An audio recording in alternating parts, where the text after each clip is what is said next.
বাংলাদেশকে আসলে কে বেশি ভালোবাসে? আমরা কি বলতে পারি? আমরা কি জানি? না।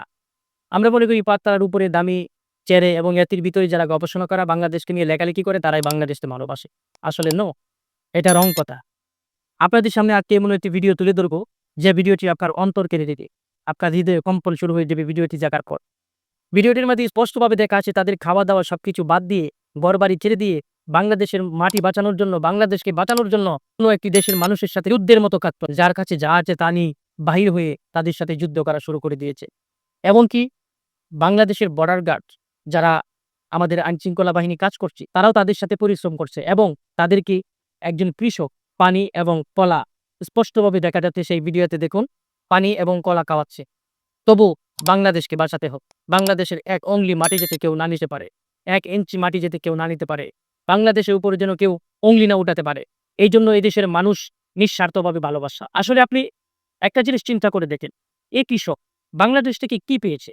কিছুই পায় নাই। না বাংলাদেশকে নিয়ে কখনো দুর্নীতি করতে পেরেছে, না কোটি, কোটি টাকা ইনকাম করেছে। কিন্তু এই বাংলাদেশকে ধ্বংস করে কত মানুষ লুটপাট করে পুঁজিপতি হয়ে গেলে, কত মানুষ লাখপতি হয়ে গেলে। কিন্তু যে কৃষককে ভালি খাওয়াচ্ছে তার কোনো স্বার্থ নেই। সে শুধু একটা জিনিস জানে, বাংলাদেশ আমার মা। যেমন আমার গর্ভধারিণী মাকে আমি ভালোবাসি, আমার অন্তরে জায়গা দিয়েছি, ঠিক তেমনি এই দেশকে আমার অন্তরে জায়গা দিয়েছি। এই দেশ আমার মা। আমার মাকে বাঁচাতে হবে। আমার মাকে কেউ নিয়ে যাবে, এটা কখনো হতে দেব না। কিন্তু এতটুকু ভেবেই তারা মাঠে নেমে যুদ্ধ করছে। আপনি এখানে একটু খেয়াল করে দেখেন, সব দিনমজুর, কৃষক, গরিব, রিকশাওয়ালা, ভ্যান গাড়িওয়ালা, একটা বড়লোকের সন্তান এখানে নেই। যারা এসির ভিতরে বসে আছে তাদের সন্তান নেই। যারা বড়, বড় কথা বলছে তাদের সন্তান নেই।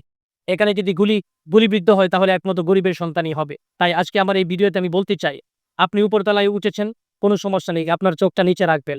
নিচ এবং উপর সবকিছু মিলিয়ে যখন একাকার হবে তখন এই দেশ হবে দুর্নীতিমুক্ত, দেশ হবে ঘুষমুক্ত, দেশ হবে সুদমুক্ত, দেশ হবে মাদকমুক্ত।